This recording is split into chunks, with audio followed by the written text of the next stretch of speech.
ultrasound, you should go for CT scan. Otherwise, after ultrasound, next investigation will be MRCP oblique ERCP. But if on ultrasound you are suspecting any malignancy, like on ultrasound you are seeing any mass in the head of the pancreas, it means most probably the cause of obstruction is malignancy. So in those patients, you have to go for CT scan. Otherwise, next investigation is ERCP oblique MRCP, right? So that is how you decide which investigation is required. So first ultrasound. If you are suspecting CBD stone, next investigation is ERCP oblique MRCP. If on ultrasound there is any evidence of malignancy, next investigation is CT scan. So, as I told you in the earlier lectures, what are the advantages of ERCP? Along with the ability to diagnose, ERCP has the advantage of offering therapeutic intervention option in the same setting of diagnosis. So, with the help of ERCP, you can make a diagnosis as well as you can do the therapeutic intervention. How you can do the therapeutic intervention? For example, if the stone they are detected in the CBD, endoscopic sphincterotomy and stone extraction can be performed at the same sitting. So what is endoscopic sphincterotomy? This is the procedure in which with the help of endoscope you will enlarge the opening of uh, common duct. You will enlarge the opening of common duct by dividing the sphincter of Oddi, right? So how this is done, I will tell you later on. But at this time, you should know what is endoscopic sphincterotomy. Endoscopic sphincterotomy is division of the sphincter of Oddi by using the endoscopic method. And how this treatments help in removing in treatment of obstructive jaundice by enlarging the opening of common duct. The stone they can be extracted easily, right? But if stones are not found, bile can be collected to test for microlithiasis if clinically appropriate. So sometimes what happens, patient will present to you with obstructive jaundice and on ultrasound there will be no stone. There will be no stone in the gallbladder. So in that cases, sometimes there can be microlithiasis. Microlithiasis means small calculi they are present in the CBD which can cause obstruction, but they are not detected on ultrasound in gallbladder. So in that case, what you can do, you can with the help of ERCP, you can take the sample of bile and can see for microlithiasis, right? So if the microlithiasis is there, it means the cause of obstruction is microlithiasis. So now coming to the management of CBD stones. What should be the management? Basically, the management depends upon when you diagnose the CBD stone. Means whether you diagnose CBD stone pre-operatively, that is before cholecystectomy, or you diagnose the CBD stone after doing cholecystectomy, or third is if you diagnose stone intraoperatively. So there are three situations. First, if you diagnose if you detect CBD stone pre-operatively, that is before cholecystectomy. Second situation is stone they are diagnosed intraoperatively, means pre-operatively you have not diagnosed any presence of CBD stones, but while doing cholecystectomy you diagnose that there is CBD stone. How you can diagnose? Basically, during surgery, you will see that your CBD is dilated. Second, you can, if you are doing open cholecystectomy, you can palpate the CBD. And if on palpation of CBD, you are feeling stone in the CBD, it means there are CBD stone. So this is that situation where you can diagnose the stone intraoperatively. Third situation is you have done the cholecystectomy, but patients later on comes to you with stones. These stones can be retained stone if they are detected within 2 years of cholecystectomy, or these stone they can be recurrent stone if they are detected after 2 years of cholecystectomy. So what are the various treatment modalities which are there, which are used to treat the patient in all these different situations? So first situation is when the CBD stones, they are diagnosed preoperatively. So what is the treatment of CBD stones if they are diagnosed preoperatively? The answer is endoscopic procedure first. So what is endoscopic procedure? ERCP followed by endoscopic sphincterotomy or sphincteroplasty followed by laparoscopic cholecystectomy. And if endoscopic procedure fail, then you have to go for surgery, that is CBD exploration, which can be laparoscopic CBD exploration or open CBD exploration, right? So I am repeating again, if the CBD stone, they are diagnosed preoperatively, what is the treatment?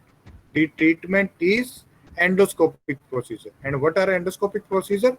ERCP followed by endoscopic sphincterotomy or sphincteroplasty followed by laparoscopic cholecystectomy. So first you will do the management of CBD stones by doing endoscopic sphincterotomy or sphincteroplasty, and then you will do the laparoscopic cholecystectomy in the same sitting, right? So first you will do the endoscopic procedure, and then in the same sitting you will do the laparoscopic cholecystectomy. Sometimes the sphincterotomy or and sphincteroplasty, they are failed, means you will after doing sphincterotomy and sphincteroplasty, you are not able to retrieve the CBD stones. Then the next procedure is that you have to do the CBD exploration. And how you can do the CBD exploration? The CBD exploration, it can be open CBD exploration or it can be laparoscopic CBD exploration, right? So this is the treatment of CBD stones which are diagnosed preoperatively. So now coming to the what are the endoscopic procedures? First is sphincterotomy, endoscopic sphincterotomy. What is endoscopic sphincterotomy? It is the division of the papilla and sphincter muscles to widen the distal end of the common bile duct with the use of a instrument which is called as sphincterotome. So sphincterotome is basically a knife-like instrument which can divide the papilla and sphincter muscles of sphincteropodi to widen the distal end of CBDs. So once the sphincter has been divided, more stone can be removed with the Dormia basket. Dormia basket is an instrument basically which can be open to make a basket, and in this basket you can catch the stone, or a balloon catheter. So after doing the sphincterotomy, then you will pass this Dormia basket or balloon catheter. So when you will use Dormia basket is used when the size of the stone is larger, like if the stone is more than 1 centimeter.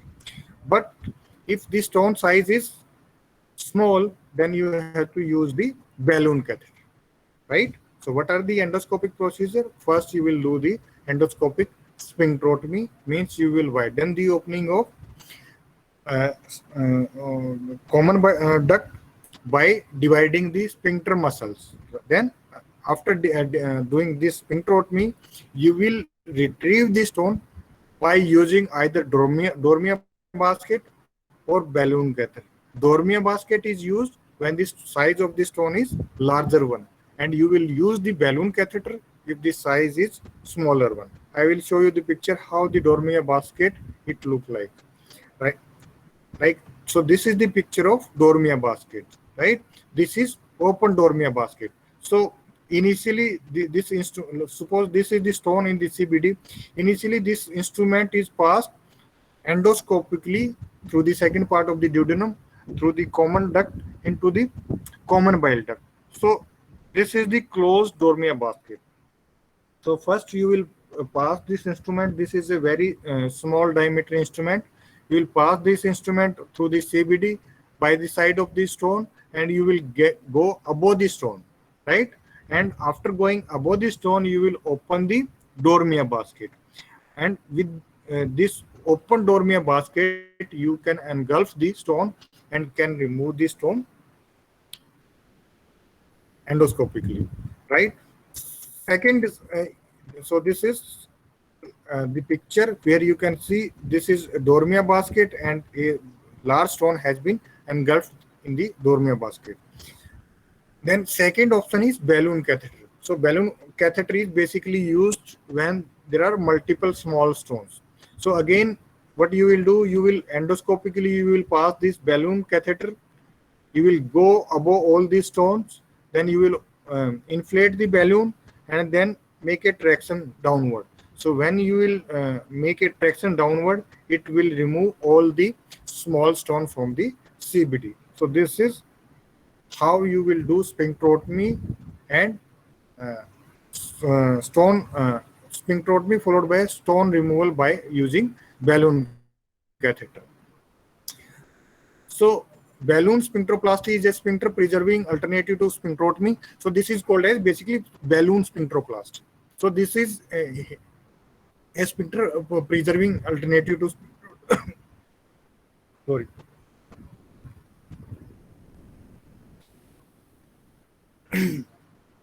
So this is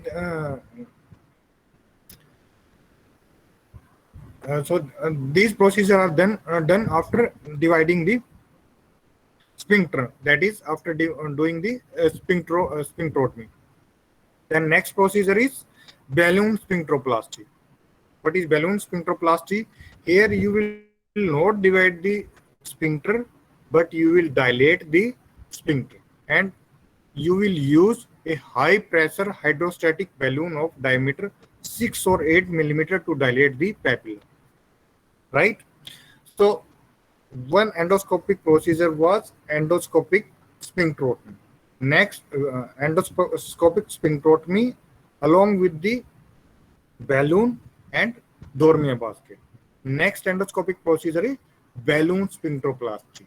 In balloon sphincteroplasty, you will not divide the sphincter, but you will dilate the sphincter by using this balloon, high pressure hydrostatic balloon.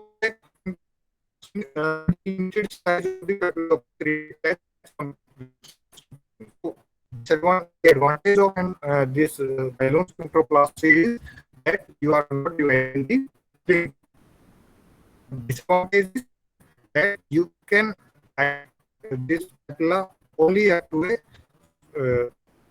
a small level, not up to a great extent like in endoscopic sphincterotomy.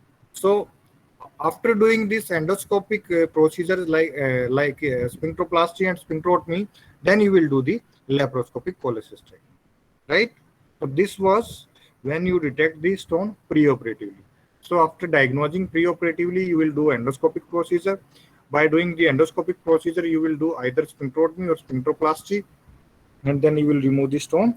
And after removing the stone, you will do the laparoscopic uh, uh, cholecystectomy.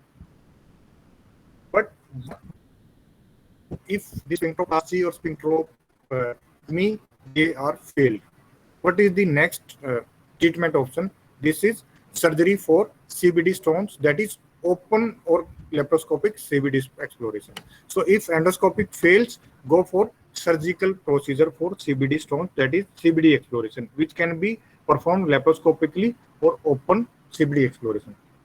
Laparoscopic CBD exploration is the preferred, but if expertise is not available, go for open CBD exploration. In both laparoscopic or open CBD exploration, sometimes you can retrieve the stone through the cystic duct, or if it is adequately large, or you have to make a choledochotomy. So while doing CBD exploration, if the size of the CBD cystic duct is large, you can retrieve the stone through the cystic duct, means you need not to make any incision over the CBD. But if the cystic duct is not have a wide diameter, you have to make a vertical incision over the CBD, which is called as vertical choledochotomy.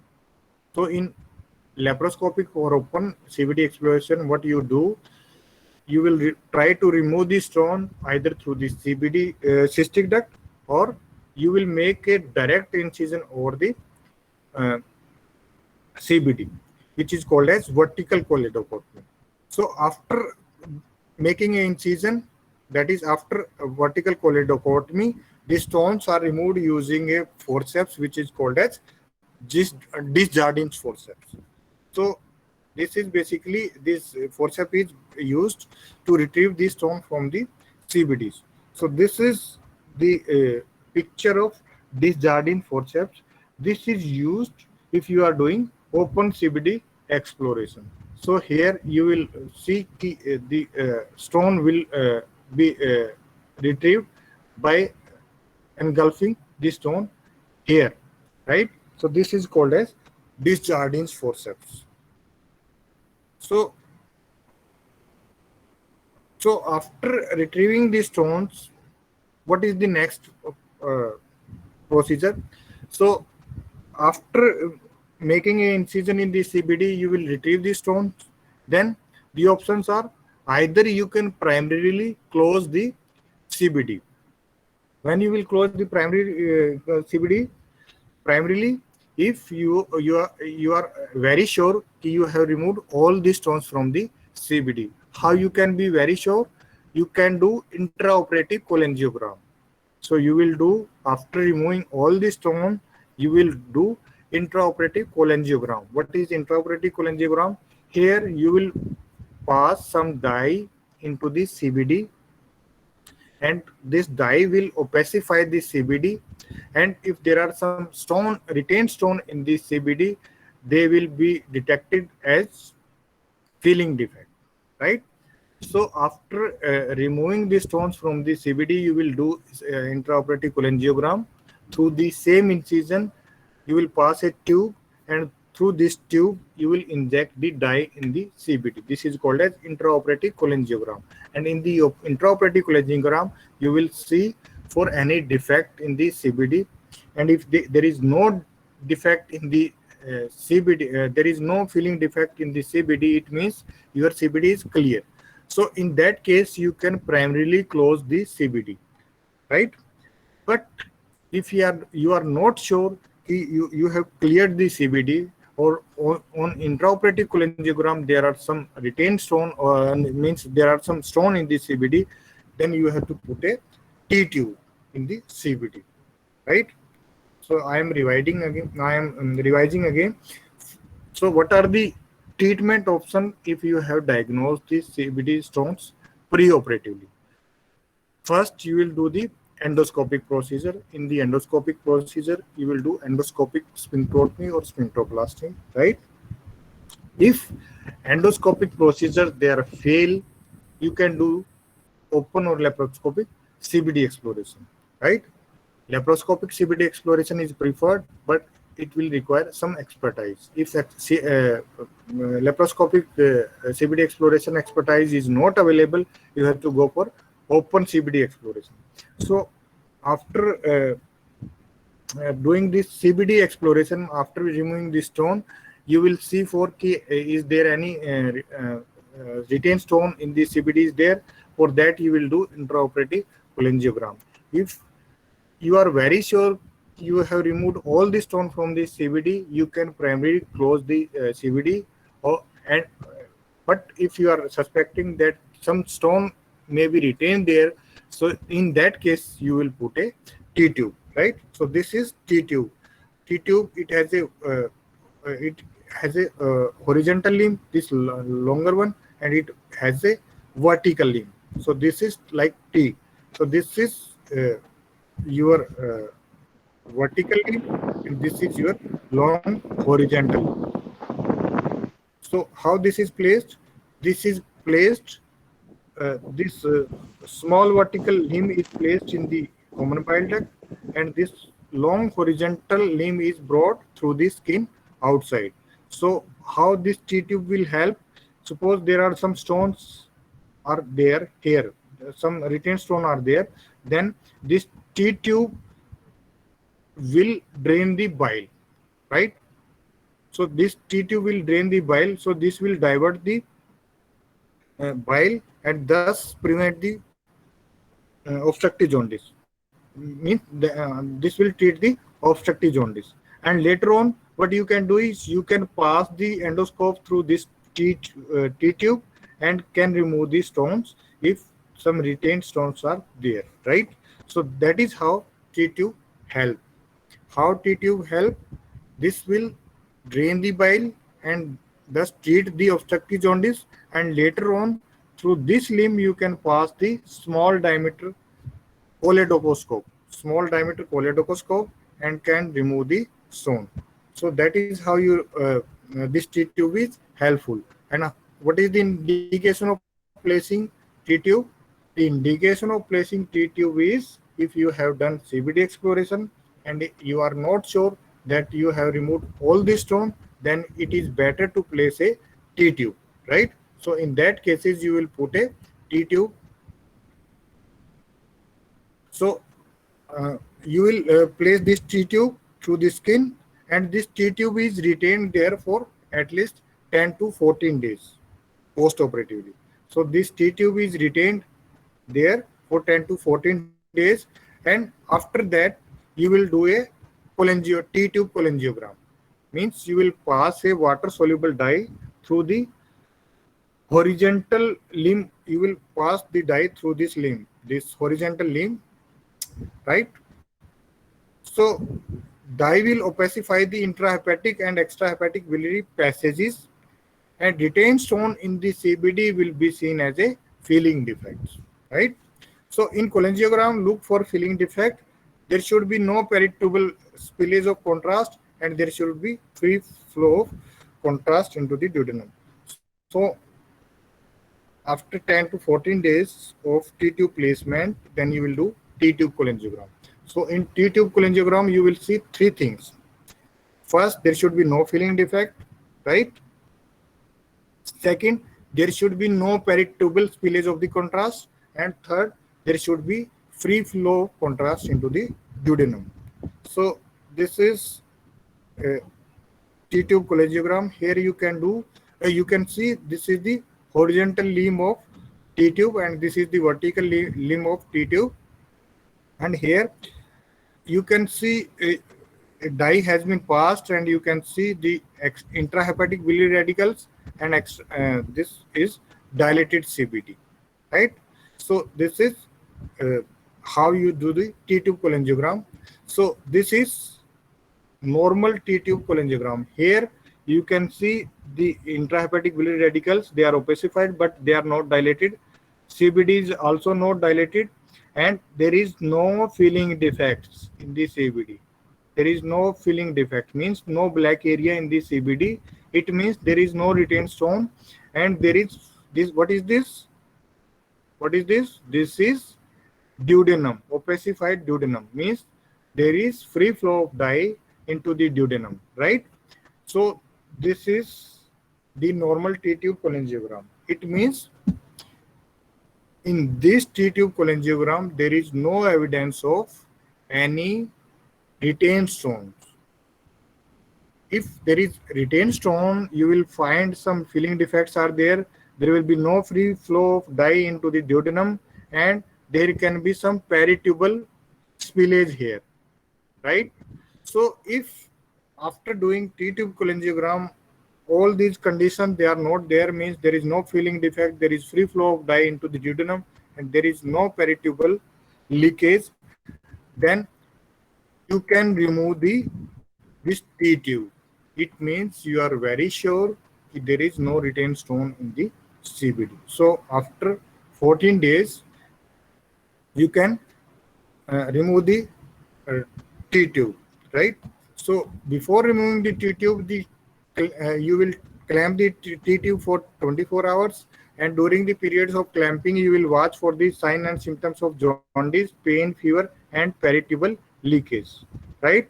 If none is there, T tube can be removed by gentle traction. So you have to give small gentle traction, and this will remove your T tube. After removal, patient should be monitored as development of abdominal signs of peritonitis. So after removing the T tube, you will monitor the patient for any evidence of peritonitis. If there is no evidence of peritonitis, patient is totally well, then you can discharge the patient. So this is how you will manage the T-tube. This is the photograph. In a T-tube cholangiogram, you can see there are some multiple filling defects. These black area, they are filling defects. It means some retained stones are there, and in that case you cannot remove the T-tube, and before removing the T-tube in these cases you have to treat this retained stone. And how you can treat these retained stone? By passing a choledocoscope through the horizontal limb of T-tube, you can remove all these stones, and after removing all these stones, again you will do T-tube cholangiogram.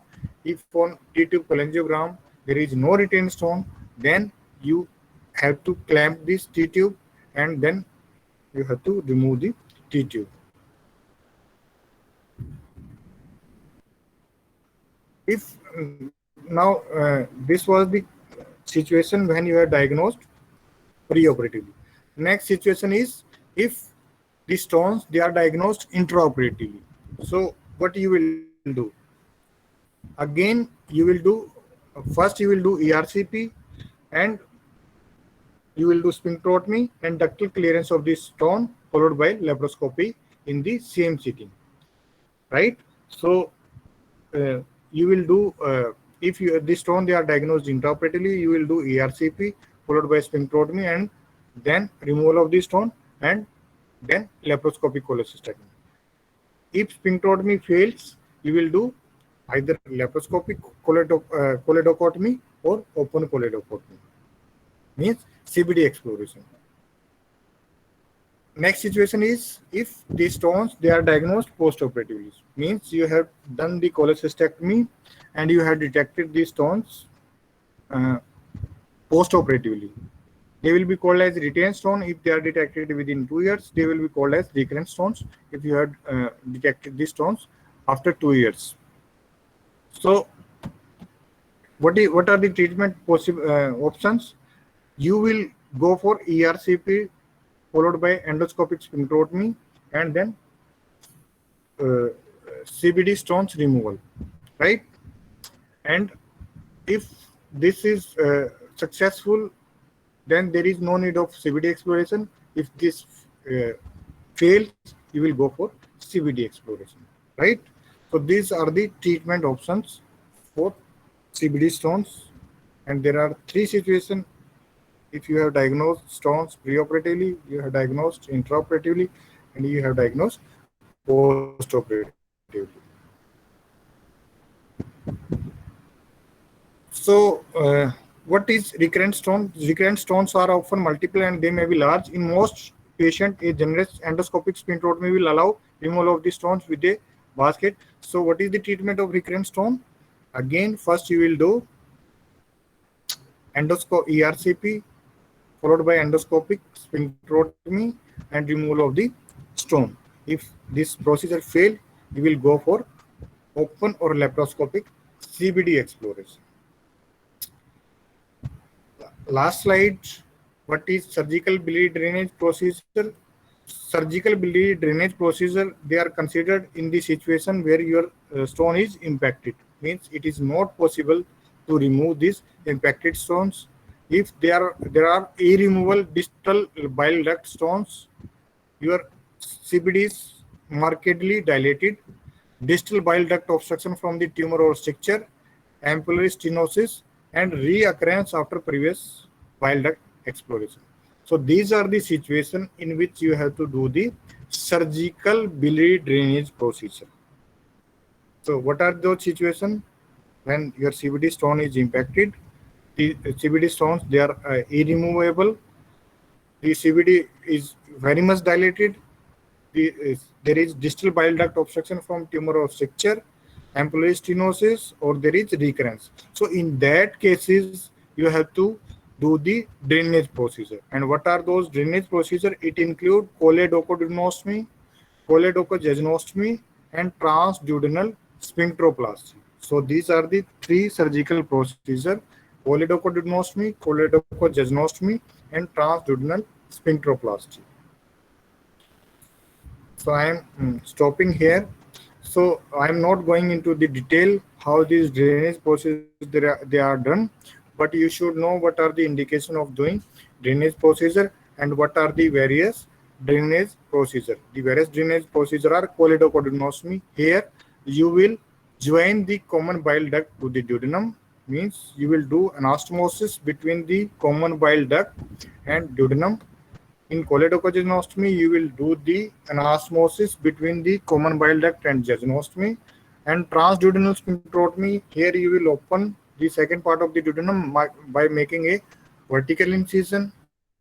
Then you will widen the opening of common duct by dividing the sphincter at 11 o'clock position. So this is called as transduodenal sphincteroplasty. This is how you do choledochoduodenostomy. You will make a vertical incision in the CBD, and this is the first part of duodenum. So you will make a anastomosis between the common bile duct and duodenum. You will place suture between these, and the diamond-shaped opening is created. This is called as choledochoduodenostomy, right? And this is how you do the choledochojejunostomy. This is Roux and Y choledochojejunostomy.